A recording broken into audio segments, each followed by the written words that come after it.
let's talk about safety nets. So I'm on the Appropriations Committee this session in the legislature, and I find that Texas is conservative to a fault. We don't do enough with safety nets. And I remember the first time that I was running, you were also running for Congress. And I heard your story about growing up and the challenges that your family faced, and that safety nets helped you out so that you could become the successful person that you are today. So I wanted you to tell me a little bit about your story. Well, thank you, Vicki. So when I was growing up, I grew up in the Dallas area, and my parents unfortunately split up when I was very, very young. My mother was what we would call a specials teacher today. And I remember I would sit at the dining room table with her when she was doing her monthly budget, and she always wrote it out on paper. And she made $800 a month. When I became an adult, I looked back to see what poverty level, or if we lived in poverty. I mean, obviously this was the 80s, but it was the poverty level. It was below the federal poverty limit. And my mom tried to take on like students to tutor. She was a piano teacher, but to give lessons to, but we lived in extraordinary poverty. And when I was a teenager, I hit a very rebellious phase, and I was incredibly dissatisfied with my home life. So I took off. I ran away from home. And as a teen runaway, I got pregnant. And that is the one thing that made me come back home. And I'm grateful I did. But we did not have insurance as a family. So I became a Medicaid mom at the age of 17. And I will even say back then in Texas, even just figuring out the Medicaid system and how to qualify for it, what forms do you fill out for it, is so challenging. But I definitely qualified for Medicaid, became a Medicaid mom. My Medicaid benefits were shut off 60 days after giving birth. I didn't know that my daughter qualified for Medicaid. So I found a doctor who was incredibly generous and charged us $5 a visit. Wow. Yeah, Dr. Garcia, if you're out there, thank you so much. You actually helped contribute to my success. I was a WIC mom, so that means back then you would get vouchers to go buy things like diapers and formula, basic necessities for your kid. I was still in high school. I mean, I gave birth a week before I graduated. But then I went into community college afterwards. Thankfully, I was able to do that. And then go on to college and law school. But I will share that, we talk about setting young people up for success. One of the biggest ways that I was set up for success is that the folks who were paying taxes in the early 90s paid for me to go to college. Wow. So my college was completely paid for with the Pell Grant. It was incredibly generous back then. I also got the earned income tax credit. And those two things combined gave me about $8,000 to $10,000 a year, and it was enough to get through college debt free. Wow. And that success, which again, it was a safety net that allowed me to do this, allowed me to set up my daughter for success. She graduated from UT Arlington with no debt, and then went on to become a CRNA, which is a certified registered nurse anesthetist. Wow. She got her doctorate in it, in fact. But that safety net set our family up for success generationally. Right. And that's what we hope for. That's what good government is all about. It's really providing those safety nets when people need them so that they can pull themselves up and lead productive lives. And it sounds like that's exactly how it worked for you. It did. I feel like I'm one of the lucky ones. And yanking that safety net out from under people is devastating. Yeah. So without that, you could see my life could have taken two paths. If you remember the old Choose Your Own Adventure books, like if you turn to page 88, you go on to college, you go on to law school, your daughter goes on to college, goes on to get her doctorate. Or turn to page 27, and you're working a minimum wage job in Texas. You are actually not working one, you're probably working three. You don't have enough time to actually set your child up for success, so they're struggling in school. And then the pattern repeats. My daughter goes on to probably run away from home and get pregnant at an early age to bring her child into poverty. And it can be very generational if those safety nets aren't there to catch us. Yeah. Well, one of the things that I learned by being on the Appropriations Committee this session is that, like I said, Texas is conservative to a fault. We have these limitations. We have to have a balanced budget. We can't spend more than we bring in revenue.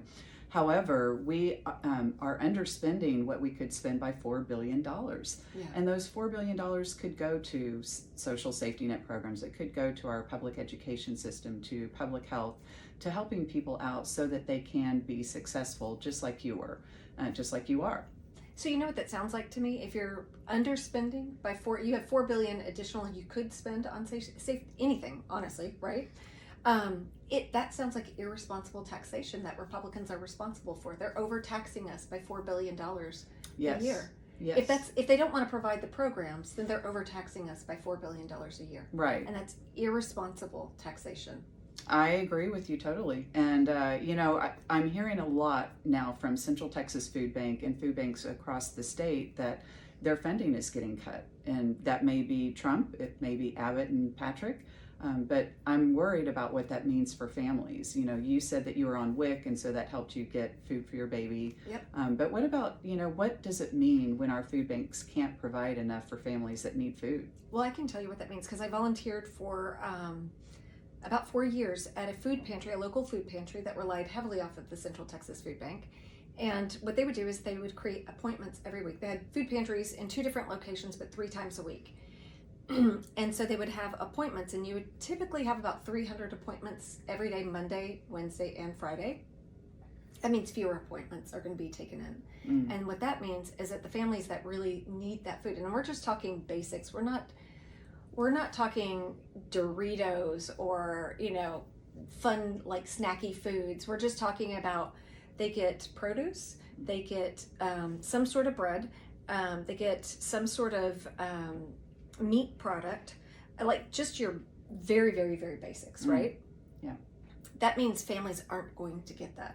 And occasionally it means for the families that have animals, and I think I'm a huge animal lover, they get some animal, like pet food, like dog food or cat food. And that means that that's going to be cut. And that family, children are going to go to bed hungry, or families are going to have to work more jobs to get that money in. And we know that the price of groceries is not coming down under this administration. It's actually increasing. In fact, I, for the first time this week, I did my list of groceries at HEB. For the very first time ever, I hit the $300 mark in groceries. I couldn't believe it. I couldn't believe it. I've noticed the same thing at the grocery store. It is getting very expensive just to buy your basic groceries. Well, I also wanted to talk about Medicaid because we know, again, from the Trump administration wanting to cut, and that big ugly bill, which I will call it the big ugly bill, cutting Medicaid funding. And so that's going to have a great impact, a terrible impact on our state and people that get health care through Medicaid. What can you say about that? So what this is going to mean is that folks who do not have some sort of health care plan, and including Medicaid, for the people, let's just talk about the people quickly. When they aren't able to see their doctors for things that are highly manageable, let's say hypertension, diabetes, very manageable under a doctor's care, that means they're going to use our ERs. ERs are the most expensive level of care, right? Exponentially more expensive than going to see a doctor. For example, if you do have hypertension, and you go into cardiac arrest because you're not on the medication that you need, you're not on your statins, you haven't been given a lifestyle coaching on what to eat, what to avoid, you go in for cardiac arrest. That's going to be about a $150,000 bill to $250,000 bill. That person doesn't have insurance, so who does that fall on? Right, the rest of us the rest pay of for us. it. The rest of us pay for it. And we can get into that conversation about how we pay for that through the ERs another time. But trust me, we pay for it. And when that Medicaid safety net isn't there, for communities that do not have a large population of insured people, they can't absorb a hit like that. So you're talking rural hospitals are going to shut down. And when rural hospitals shut down, you're going to see folks who have strokes die, women who go into preterm labor die, kids who get bit by a rattlesnake die. That's what you're going to see because time is of the essence in any of those situations. You have to get emergent care immediately. Yeah, I've heard people say that they have to drive an hour or 2 hours to get to a hospital when they're in West Texas and some of these towns that I've visited. Well, I think I like the expression that my grandmother used to use, an ounce of prevention is worth a pound of cure. So it's just so much less expensive to take care of people early on, to address their medical needs, to keep them on a healthy path. And that way, when they're healthy, they can go to work and be productive. So it just makes sense. And I think sometimes people think, oh my gosh, here she is. She wants to go spend all this money on social safety net programs. But the reality is when we spend on preventive items, and help people out, they can then be successful members of our society, and it really benefits all of us. So we're all taxpayers, and like you said, we are not currently spending our taxes in the best way possible, with leaving $4 billion that we could spend on programs on food, on healthcare. What else? Well, I keep going back to a story I remember from when I ran about a young man whose life was before him and had a very traumatic accident happen to him. Just a horrible tragedy. And because his health care was so expensive, insurance eventually had a cap and a limit. He became a state Medicaid child. Under his neurologist, when he was on insurance, the neurologist was like, he needs neurotherapy twice a week. Under Medicaid, even in Texas, he got neurotherapy twice a month. Not twice a week, he got it twice a month. And this young man, whose life was ahead of him, died a premature death that would have been hastened if the family didn't even have access to the Medicaid. And this was it can happen to anybody, but it can happen to families that do have insurance and that are middle class. This can happen too. So I'm going to say this, for the party that calls themselves the Family Values Party, if you're willing to allow children to die because they can't get their healthcare needs met, if you're willing to allow a child to struggle in school, which is going to create, we all know that school to prison pipeline is a very real fact.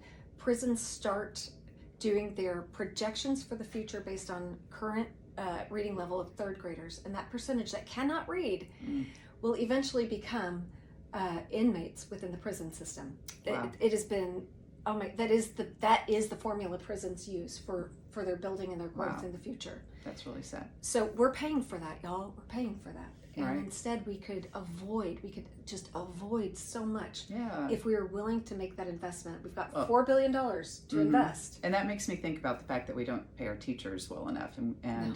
if we paid our teachers a competitive salary, competing with the jobs that are here, particularly in Central Texas, the high tech, then we could have, really high quality teachers doing the best.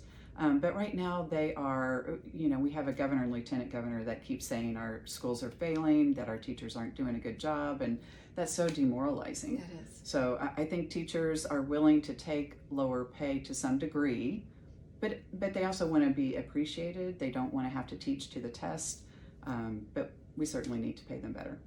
And I can speak to this personally because, like I said, my mother was a specials teacher, and we lived in poverty. And I tell you one thing, I think the only thing that kept her going, because my mom was college educated, very, very smart woman, but she loved her children so much.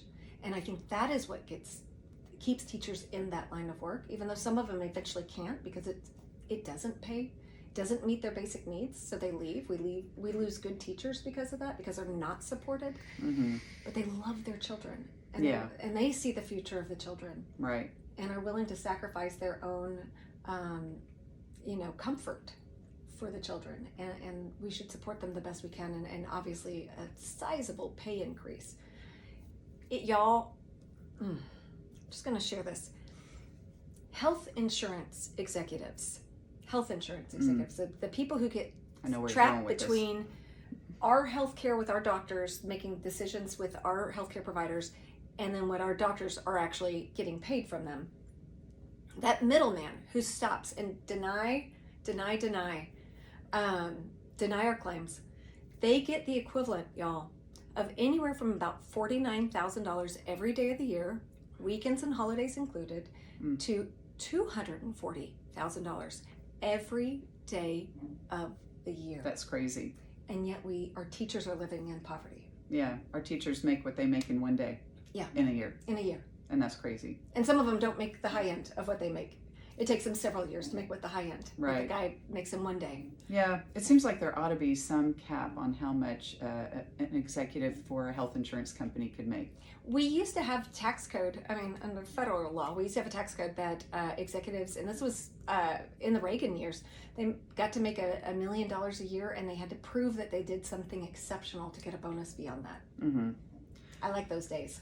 we should get back to that. Mhm. And I think Texas, the legislature needs to really take a hard look at how we invest in people. And that means investing in our schools, in our healthcare, in food, making sure their basic needs are met so that they can be successful. What do you think? I think that's a great idea, and that's why I'm so grateful you're in this house. But eventually, I want you sitting in that Senate presidential seat. That's right. I am running for lieutenant governor, and I appreciate your time today, Julie. Thank you, Vikki. Thanks.